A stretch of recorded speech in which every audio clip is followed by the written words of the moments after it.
Ну что, Morphine MP600, да, размыто вам сейчас было, и неприятно, возможно, но на AMD Ryzen R9 8945 HS, 32 ГБ DDR5, быстрой, 5600 МГц памяти, два порта LAN RJ45 по 2,5 гигабита, нифига себе. Еще и с мобильной графики уже всем полюбившийся 780M, потому что на ней можно, мать его, играть даже киберпанк с нормальным и вменяемым FPS до 50 FPS на средних настройках.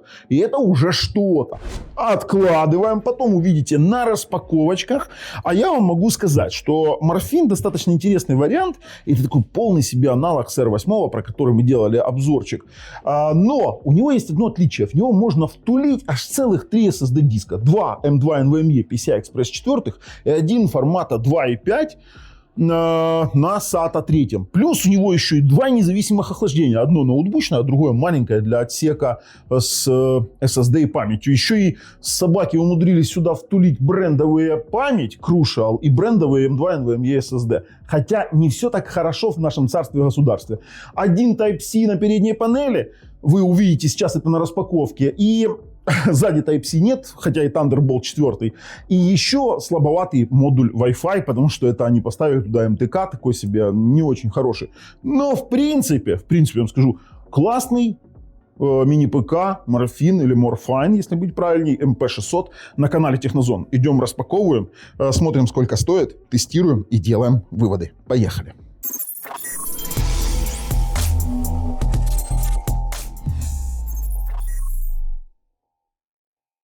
Итак, обговорим сначала комплектик, конечно же. Сам по себе морфинчик, смотрите, какой у нас он прикольный. Сверху глянцевый пластик, очень-очень маркий, поэтому я даже боюсь к нему прикасаться. И так отпечатков дофига уже, потому что мы им пользовались. Что у нас по интерфейсам? 2 LAN RJ45 по 2,5 гигабита. У нас есть DisplayPort 1.4 версии, есть HDMI 2.0 версии, 2.1, не помню уже на картинке, потом посмотрите. Есть 2 USB-шечки 2.0, даже 3 USB-шки 2.0, одна USB-шка 3.2 и разъем питания. Плюс здесь есть 3.5 выход под наушники либо колонки. Спереди у нас есть, вот, пожалуйста, Type-C-шка с USB 4 на Thunderbolt 4, 2 USB 3.2, у нас даже есть тут микрофончик и больше ничего интересного. Отложим, сейчас разберем его. Также у нас в комплекте есть HDMI, крепление на стену. Есть у нас вот такое, знаете, что это такое? Это для засверливания, по идее. Я не знаю, для чего-то положили эту штуку. И есть у нас вот такие вот крепления. Вот так вот. Плюс есть блок питания. Блок питания у нас, смотрим, 120-ваттный, пожалуйста. 120-ваттный и есть вот такой кабель питания. Больше ничего в комплекте нет. Есть, знаете, что еще? Вот такой вот дополнительный радиатор для дополнительного диска. Вот так вот. Да. Смотрите, разбирается он с двух сторон. Сразу что бросается в глаза. Дополнительное охлаждение для дисков и памяти, которые здесь есть, которые выводят на крышку дополнительно. У нас, видите, вот такой вот у нас турбиночка есть, которая гоняет воздух внутри. Есть вот этот вот переходник, вставляется сюда, SATA, для того, чтобы здесь именно под крышкой разместить SATA 2,5 дюймов диск дополнительный. Я его сразу отключу, он мне здесь не нужен, честно говоря, поэтому я его выдеру. Все, вытащил. На что хочу обратить внимание. SSD-шник здесь Crucial, и память здесь тоже Crucial. 2 планки по 16 гигабайт, DDR5. Короче, я вам честно скажу, я удивлен, что за такую цену здесь еще нормального бренда поставили память. Но при этом поставили достаточно слабый Wi-Fi 6 чип. Это Mediatek, который дает коннект всего лишь 1200. И при этом это будет в половине результат по факту. Но, в принципе, тоже неплохо. Охлаждение. Хорошее ноутбучное охлаждение для такого типа процессоров. И здесь же у нас дополнительное место посадочное для PCI-Express 4.0 дополнительного M2 NVMe SSD. То есть мы сюда можем поставить 3 диска по факту. 2 M2 и 1 SATA диск 2,5 дюйма. Ребят, очень неплохо, плата чистенькая, припоя не вижу никакого здесь. Могу, в принципе, уже переходить и тестировать. Морфинчик уже разобрали, уже посмотрели, что там внутри. И сейчас посмотрим, сколько он стоит. Смотрите, есть фирменный сайт. Именно версия R9 8945HS на Ryzen 9, именно в этой комплектации 16 DDR5 на 500 гигабайт PCI-Express 4 с вилочкой ES стоит $589. На Алишечке его можно брать за 634, потому что с официального сайта не везде можно достать. Именно в этой конфигурации тоже R9 845. Кстати, есть разные конфигурации R9 740. Открою секрет, что R9 7940 89.45, там разница будет всего лишь пару процентов. А вот цена, кстати, прыгает достаточно ощутимо. Но ссылочки на вот этот вот Morphine, как его называем, я разместил в описании под видео на проверенных продавцах. Конечно же, подписывайтесь, нажимайте колокольчик, чтобы не пропустить дальнейшие наши обзоры. И в описании под видео есть ссылки на наши паблики, имеется в виду телеграм-чат и телеграм-канал, где общаются такие же гики, как мы с вами. Короче, ребят, морфинчик, что они тут нам рассказывают? Искусственно-интеллектуальный супер перформанс. Короче, 65 Вт TDP, DDR5 в Dual Channel, 8К output. Давайте смотреть дальше. L3 16 мегабайт кэш, это мы все посмотрим, до 5,2 ГГц, вообще чуть-чуть больше мы фактически получали. RDNA 3 графика, Radeon 780M, обожаю эту графику, потому что при его дешевизне вы можете спокойно играть в Киберпанк, в PUBG на достаточно нормальных показателях FPS. Есть USB 4, Thunderbolt 4, PCI-Express, плюс 2,5 SATA, это все мы уже поняли.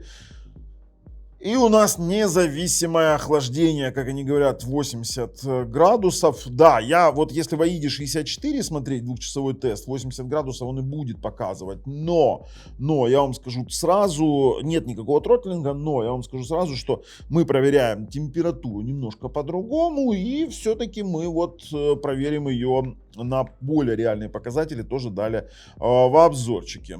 Тут они показывают показания FPS в различных играх, показатели FPS. Тут они показывают PUBG 6588. Я в это охотно верю, потому что мы получали такой же показатель в PUBG. Пожалуйста, не вопрос. Дальше, это еще раз PUBG. Это, наверное, на высоких настройках. Или что это? Это очень похоже. Нет, это не PUBG. Боже, тут у нас CS-ка. 70-108. Я, кстати, CS2 даже не проверял. Мы проверим Киберпанк, мы проверим Horizon Zero Dawn, мы проверим танки, обязательно танки проверим. Что мы еще проверяем обычно? И PUBG. Само собой PUBG. 3 в ряд. 3 в ряд нет, не потянет. И Майнкрафт будет 15 FPS, сразу тебе говорю. Шучу. Очень быстрая память, до 64 гигов, как заявляет производитель, 5600 МГц частота. Ну и количество PCI-экспрессов. Тут знаете как, оба M2 гнезда, оба 4.0. Поэтому это очень хорошо. Слушайте, охлаждение обыкновенное ноутбучное на тепловых трубках. Тут как бы ничего меня не удивляет. Есть поддержка мультимониторинга и, конечно же, программ для монтажа я уже показывал. На такой графике вы спокойно можете монтировать. То есть я не буду показывать, как это монтируется. У Adobe давным-давно есть уже поддержка таких программ, именно поддержка модуля искусственного интеллекта для монтажа спокойненько на лету 45 до 60 FPS у вас выходит, у вас ничего не будет тормозить. Очень интересное решение с двумя LAN RJ45 портами. Обычно используют для двух провайдеров, либо объединение для нас, либо для, допустим, через некоторые роутеры, которые поддерживают 802.11ed, можно спокойно делать агрегацию до 5 гигабит, и такие штуки можно делать. То есть это спокойно можно делать. Power Delivery 100 Вт. Короче, ребят, очень интересная штука. Давайте с вами уже проходить, интерфейсы мы уже видели, давайте с вами проходить и делать тесты, и, конечно же, потом мы с вами вернемся на выводы, но ссылочки в описании под видео. Начнем с конфигурации, конечно же, CPU Z, GPU Z, все как полагается. Мини-ПК для меня не новые такие на AMD Ryzen 9, и тут уже, CPU Z закрыл, и тут уже предельно все понятно, объясню. Во-первых, у нас процессор AMD Ryzen 9 8945HS, это Hawkpoint, 45-ваттный, на сокет FP7, мобильная платформа, 4-нанометровый, с кэшем 3-го уровня, 16 мегабайт, 8 ядер, 8 потоков, нифига себе. Там, и мы видим, что он даже больше 5 ГГц уходит сейчас в скорость ядра. Ладно, хорошо. Теперь, ну, основная плата у нас на PCI-Express 4.0 до 16 гигабайт в секунду. Это очень все неплохо, все хорошо. Память в двухканальном режиме, сказал бы я, но работает каждая DDR5, вот эта маленькая плашка. Почему написано 4X32? Потому что сама по себе планка работает, считается 2 канала по 64 бит. Но DDR5 таким образом работает, что она работает 4 канала по 32 бита. Поэтому работает 4 канала. Вот, пожалуйста, видите, у нас вся наша память есть здесь. 2 слота, DDR5 5600. Нормально. По графике мы чуть дальше посмотрим. Давайте забенчим наш центральный процессор в CPU-Z, потому что мы везде бенчим наши процессы. Смотрим, что у нас получится. И вот, пожалуйста, 697,7 на 7080. Давайте с каким-то референсом сравним. Я вам объясню. Конечно, до Core i9 13900K это не дотянет. До Ryzen 9 7950X 16 ядер 32 потока это не дотянет. Но теперь смотрите, там 16 ядер 32 потока, в 2 раза больше ядер и в 2 раза больше потоков. И он практически в 2 раза мощнее. А в одноядерном тесте он не настолько сильный, не настолько сильно отличается. И это стационарный проц. Если брать Ryzen 9 5950X, то он в одноядерном тесте даже проигрывает. У него 16 потоков, и он проигрывает и в многопоточном режиме, потому что если брать ядро к ядру, то мы понимаем, что он у нас проигрывает в многопотоке. Если брать Core i9 12900, там тоже ядер больше, и ну, тут действительно тяжело сравнивать. Там, где именно больше ядер. Вот если взять 8 ядер 16 потоков, то это Core i9 11900K, и он просто-напросто сливается. Он сливается с учетом того, что это мощный процессор. Это мощный процессор. В одноядерном он практически с такие же баллы, а в многоядерном он слился. Вот вам и прикол, понимаете? Даже если уже там брать какой-нибудь Core i9 10900K 10-ядерный, он чуть-чуть обгоняет, а в однопотоке вообще проигрывает 10900. Так что прикольный, я вам скажу, процессор. По графичке у нас AMD Radeon 780, там график уже достаточно знаменитая, которая тянет и Cyberpunk 4 нанометра. У нас 239 гигабайт в секунду скорость шины, 128-битная шина. У нас памяти 4 гигабайта сейчас выделено. Ну, есть как есть. Вот такая вот себе мобильная графика неплохая. Смотрите, по тестам игровой производительности 3D Mark. В TimeSpy он набрал 3451 балл, и для такой конфигурации это неплохой показатель, потому что ну, максимальное, что там мы видим здесь для такой именно конфы, 3250. Battlefield будет 35 плюс на 2К, допустим, Apex тоже самый 50 плюс, GTA 5 будет на 1080p Ultra 150 FPS, RDR 2 у нас будет 40 плюс FPS и Fortnite 190 плюс FPS. И самое интересное, тут проц очень сильно затягивает, а графика 3076. По дискам. Ну, у меня D подключен, это внешний, для того, чтобы мы потестировали еще мультимедиечку. У нас здесь PCI-Express 4X4, NVMe Express 1.4. Само собой, температура сейчас 41 градус. Мы запускаем тест скорости чтения в Crystal Disk Mark и будем постоянно обновлять и смотреть на нашу температуру. 49,50, поэтому, ну, давайте через секундочку встретимся. Ну, я вам скажу, это очень быстрый диск. 4938 в прямом чтении. У нас вообще, видите эти цифры? У нас везде он просто-напросто, даже на RND, на рандомном у нас на рандомном 78 на 248, это даже для рандомного неплохие показатели, а вверху так это вообще топ. И получается, что у нас по температуре в момент записи чтения было пиковое, буквально на 2 секунды поднималось до 68 градусов, что не является вообще критичным показателем. И при этом сразу же падало после окончания вот этой непрерывной записи именно чтения, а на записи поднималось максимум до 64, тоже на время не более там 4-5 секунд на момент записи. Потом возвращалось в нормальные показатели до 60 градусов.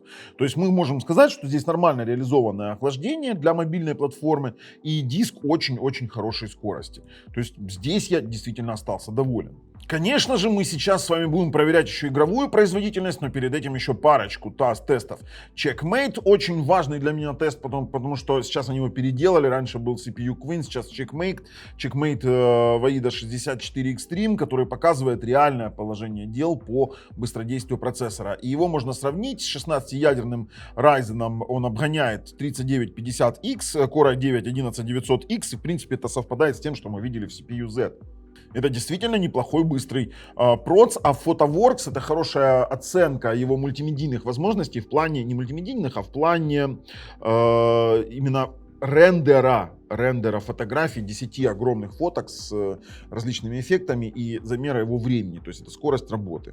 И здесь мы видим, что по рендеру, по Photoworks мы обгоняем 16-ядерный Core i9 12900K, скорее всего из-за много потока, и из-за быстроты памяти. То есть здесь у нас изначально быстрее память, потому что загружается в памяти, рендерится в памяти. И не догоняет, чуть-чуть не догнал на 6000 баллов Ryzen 9 7950X.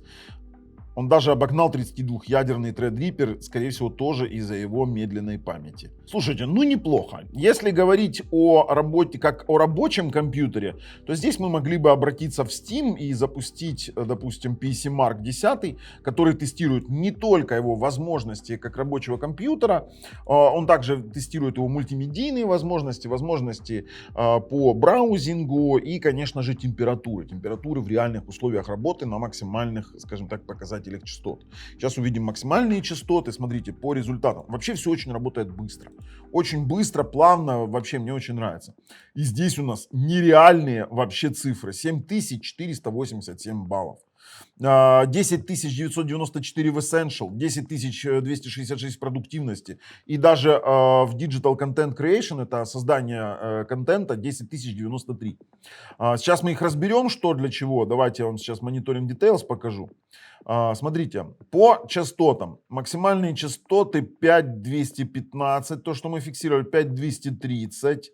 Вот здесь вот пиковые, 5235 и 5235. Это то, что мы максимум видим сами своими глазами. Я как бы в этом плане должен вам говорить именно то, что мы видим. 5232, 5235 и 5. Это то, что мы видели. По температурам. Вот по температурам он действительно приятно нас удивил, потому что 80 градусов максимальная температура у этого проца была практически во всех режимах работы. Вот 85 где-то в пиковых значениях, когда у нас 80, в основном 60, 70, 50, 50, 70. Это вот мониторинг температуры. Я этому доверяю больше, чем AIDA стресс-тест. Потому что здесь мы можем увидеть опять 85 и уже в видеомонтаже 80, именно в видеорендеринге 88,8 градусов было пиково, единоразово на пару секунд именно в момент завершения рендера. Здесь у нас когда было и GPU загружено на 100%, и CPU на 100% было загружено. То есть это уже там выдало 88, но это в играх мы никогда этого не достигнем. Я вам буду показывать в играх температуры, чтобы вы не пугались. Подходит, смотрите, App Start. Для загрузка предложения очень быстрая. Видеоконференция. Здесь какие-то нереальные фейс-детекты по 166 FPS. У нас и на CPU, и на OpenCL. При этом у нас в среднем 30 FPS, допустим, плейбэк, именно видеоконференц-связи, и 56 фейс-детект в группе. Это очень хороший показатель. И также шоп-анимированные объекты 300 FPS, шоп-view images 60 FPS. И видео любого размера он тоже оценивает как отлично. Копировать документы, редактировать любые документы он может идеально. А вот до Photo Creation, смотрите, фото-эдитинг. На фотошопе здесь можно работать просто отлично. Для фотошопа он идеально подходящий. Рендеринг и визуализация. Графика 149,9 FPS. Это идеальный рендеринг. 149 FPS в секунду он рендерит. И на лету 46 FPS. Вы можете редактировать видео на лету на этой встроенной графике. Вообще идеально. Все, ребят, по производительности данного компьютера я вообще считаю идеальным. Давайте мы сейчас с вами оценим игровые возможности, а потом сетевые модули и мультимедиечку. Начнем с такой дисциплины, как Киберпанк. Киберпанк мне нравится тестировать, потому что в нем есть встроенный графический тест, очень удобный. И, конечно же, мы тестируем фулку, мы используем средние настройки графики. То есть мы можем, конечно же, попробовать на высоких без рейтрейсинга. Сразу говорю, без рейтрейсинга. Для рейтрейсинга данный мини-ПК это не самая удачная идея. Это все-таки не NVIDIA, какие-то RTX, видеокарты. Это все-таки встройка 780M. Но мы поставили без рейтрейсинга высокие настройки графики в Киберпанке. Давайте посмотрим, сколько у нас будет. Хорошая картинка, 35 FPS средний, минимально 21 и максимально 57. Минимально 21 было в самой освещенной сцене. Это на высоких настройках графики. На ультра, само собой, уже мы не идем. А вот когда мы ставим средние настройки графики, то мы увидим с вами уже другую картинку. То есть мы используем пресеты. Только на пресетах, потому что там выставишь какие-то не те настройки графики, а потом тебе пишут: ах, вы гады, а я купила, у меня не так, а он там использует какую-то фигню дополнительную. Только на пресетах. А здесь у нас уже будет совсем все по-другому. Сейчас мы с вами посмотрим этот тест, и у нас здесь уже там в среднем, я вам скажу, 44-47 FPS. Это шикарный показатель для Киберпанка. То есть вы можете играть в Киберпанк выше 30 FPS, даже выше 40, без каких-либо проблем на средних настройках. На встроенной на мобильной графике, представьте себе. А в некоторых местах и до 50 доходит. Ну и на средних мы видим уже другую вообще картинку. Максимальный FPS 62, минимально 38, 47 средний. Идеально вы можете играть без тормозов и лагов в Киберпанк. Здесь мы проводим с вами тест на оригинальной графике. Пресет Original это такой, как он был на PlayStation 5. Как его выпустили на PlayStation 5, такой он и был. При этом он займет почти 4 гигабайта нашей памяти. Стартуем тест. И мы видим, что спокойненько свои 60 FPS мы с вами потребляем. Ну и в Horizon Zero Dawn я не мог не показать сам по себе геймплей, потому что здесь я обычно показываю геймплей на травянистой местности, где очень много мелких деталей специально для того, чтобы оценить. То есть 53, это, заметьте, DirectX 12, 54, 53 на оригинальном качестве Sony PlayStation 4.5. Очень отличная графика, очень отличная. То есть мне действительно нравится, и по геймплею побегать, поиграть в Horizon вы спокойно сможете. Поэтому это тоже у нас идет в зачет. Смотрите, у нас температура GPU 78-77 градусов, 79 CPU, и это при длительном использовании, то есть мы уже тестировали, мы что-то делали. То есть это тоже нормальная температура для такого типа процессоров. То есть не стоит здесь бояться. У меня, например, на AMD Ryzen 9 6900HX на моем Asus ROG Strix компьютере, именно самом ноутбуке, с графикой 690M нагревы составляют, ну там, кстати, еще и RTX, нагревы составляют по 95 градусов. И они говорят, что это нормальная температура. Здесь температура намного лучше. Поэтому насчет Horizon, видите, специально много травы, много цветочков, ветер, много мелких деталей, волосы. 50-52, хотя тест показывал 63. Я вам показываю все реально, как оно есть. Так, ну и, конечно же, PUBG. Я игрок в PUBG. Еще та скотина. Меня очень многие не любят в игре, потому что я одиночный снайпер такой себе. Очень-очень противный. По настроечкам. Фулка в расширенных у нас стоит, давайте поставим, давайте не пользовательский, а поставим, вытянем на ультрах. На ультрах только выключим зелень. Растительность мы ставим на низкое, потому что я так играю. И попробуем, сколько мы в ультрах получим здесь, если что, потом снизим, да, графику. Сколько мы получим баллов.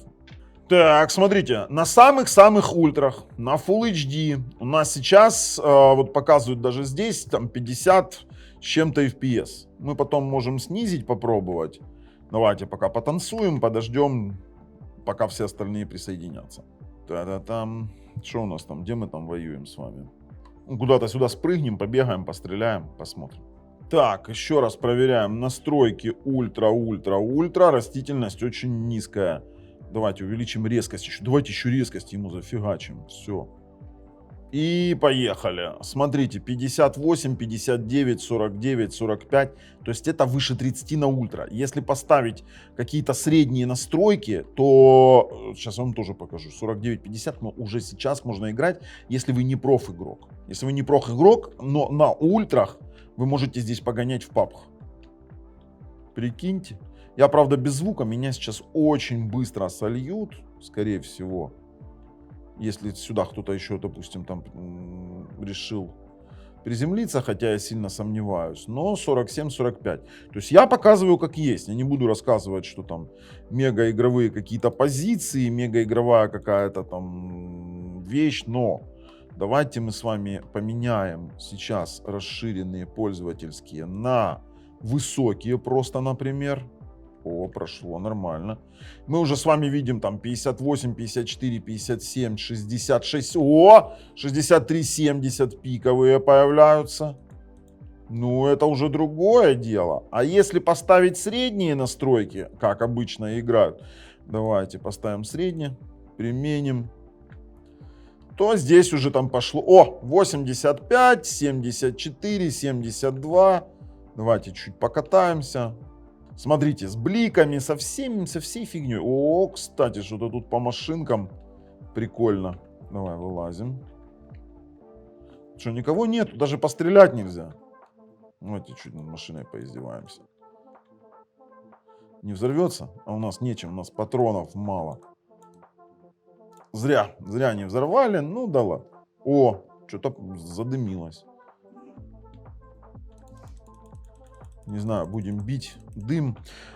Ребят, по PUBG вопросов нет. На средних настройках от 60 до 85 в пике. На ультрах выше 30 однозначно. Это выше 40 даже. На высоких настройках 55, 60, от 40 до 60 FPS. Ну, это очень хороший показатель для встроенной мобильной графики. Ну и танки. Куда же мы без танков, ребят? Куда мы без танков? У нас стоят сейчас высокие настройки графики. То есть, если мы пойдем в графику, то стоят высокие качества графики. И поехали. Это у нас 114 FPS, 111, 113. Ребят, ну в танки так вообще можно не просто играть, а заиграться. То есть в хорошем, отличном качестве. С хорошим быстродействием. Так что я не знаю. Вот по играм вообще у меня, кстати, вот к такому мини-ПК за его-то деньги. Ну, учитывайте, что морфин, он всегда дешевле, чем, допустим, тот же самый Белинг и тому подобные модели. Нет, у него просто интерфейсов немножко меньше. Он вылазит одно чудо. На! О, прям в бочинку. Прилетело, да? Все так со старту. Здравствуйте. На! Еще одного приземлили.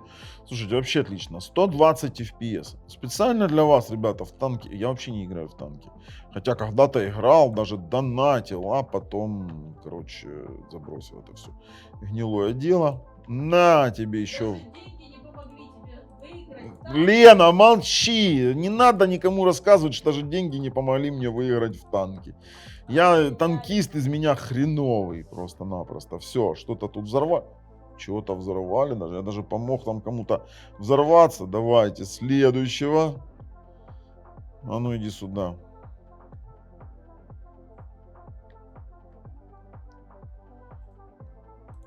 Я промахнулся. В меня он выстрелил, гад. Ну вот, пожалуйста. 97, 140 FPS, короче. Ой, чуть не нажал. Завершение работы. На Alt F4 нажал. Теперь мультимедиа. Ребят, перед тем, как тестировать мультимедиа, конечно же, спидтест у нас 2,5 гигабитные порты. Это очень немаловажный аспект. Смотрим только на загрузку. На выгрузку у меня только гигабит есть. Тут уж извините. Но это честные 2,5 гигабитные порты. Больше 2 гигабит он спокойненько берет. Вообще не вопрос. То есть по LAN J45 вопросов нет. Здесь будет у нас на выгрузку гигабит, по-моему. Да, гигабит так и будет.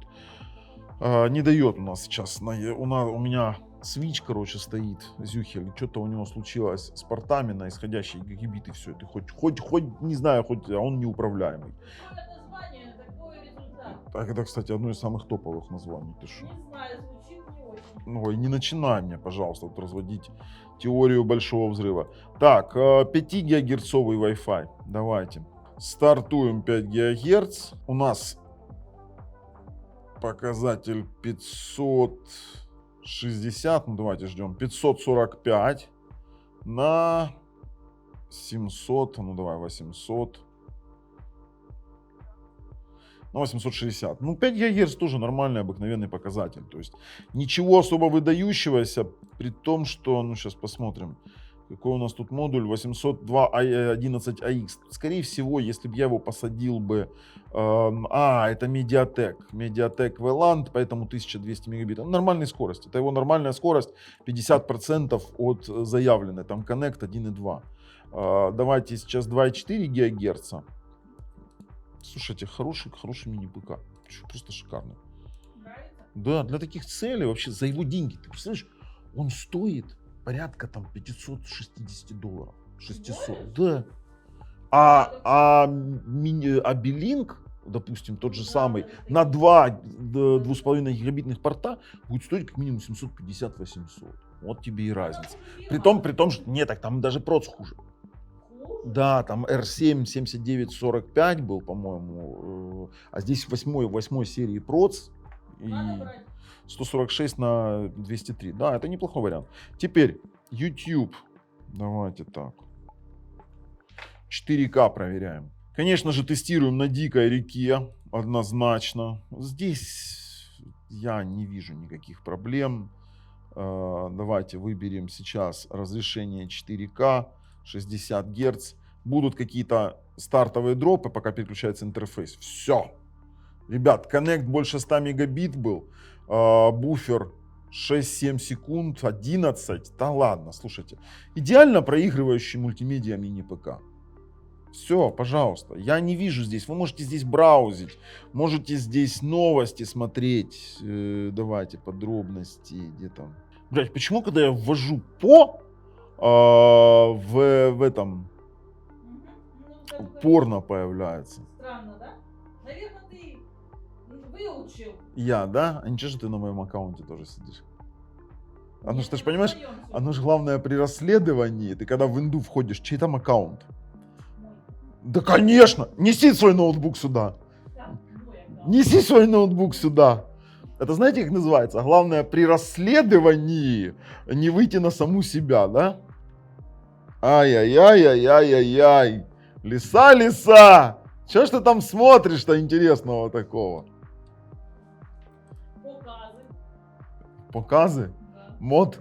Показы морд? Это у тебя графика, а у меня моды. Я все понял. Вы поняли, да, ребят? Лисица у нас тут вот спалилась чуть-чуть. Короче, ребят, по браузингу тоже вопросов нет. Это, кстати, ютубчик. И последнее. Я таблицы не буду даже проверять. На таком процессоре какие-то таблицы смотреть, смотреть редактирование. Хотя, вы же все равно прицепитесь. Давайте. Огромный тестовый ролик, скажем так.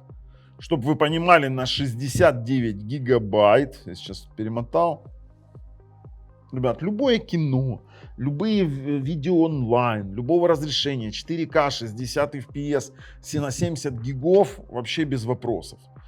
И вот все равно ж не отстанете, я должен вам показать, наверное, редактирование каких-то документов. Да, Excel-таблички мне, пожалуйста. Это тебе надо, да? Ну и вот берем мы с вами любой Excel-чик. Знаете, как тестируется? Я вам сейчас покажу. Набивается, допустим, пяток каких-то... Ой, я куда-то улетел случайно. Page-up нажал. Набивается пяток каких-то цифр, рядков. Обязательно парочку с вычислениями. Там каких-то... Давайте, равно там вот это вот умножить на 10 миллионов. Все, мне этого достаточно. Ай, я что-то прогнал тут. Во, все. И теперь мы берем и начинаем это все растягивать как минимум. Чуть-чуть сюда и поехали, допустим, на пару тысяч строк вниз. Оно должно растянуть, скопировать, вставить, растянуть и перекалькулировать. Обычно этот показатель на каких-то медленных мини-ПК занимает до 10 секунд. У нас это заняло буквально 2-3 секунды. То есть данный мини-ПК способен, теперь мы берем его, копируем и вставляем еще эти массивы. То есть данный мини-ПК спокойно работать. Данный мини-ПК способен спокойно работать с огромными массивами данных. Пожалуйста, при этом которые вставляются, ну это нам и PC Mark 10 показал, в принципе. Я просто вам это визуализировал, потому что, ну, циферки есть циферки, а, скажем так, визуализация есть визуализация. Я готов, в принципе, пройти и прорезюмировать данный мини-ПК, больше мне про него сказать абсолютно ничего. В качестве выводов скажу, да, я его рекомендую. Хорошая цена, я его брал на Алишке, хорошая цена, хорошая конфигурация. Модуль только сменить Wi-Fi-чик, Wi-Fi модуль сменить, конечно же, и можно, в принципе, работать. Хотя я бы еще и блок питания помощнее поставил. Не нравится мне этот маленький слишком, хотя это уже мои придирки, по-моему. Маленький, главное, знаете как, не размер, а то, как им пользоваться. А с вами был Бабл на канале Технозон. Пока.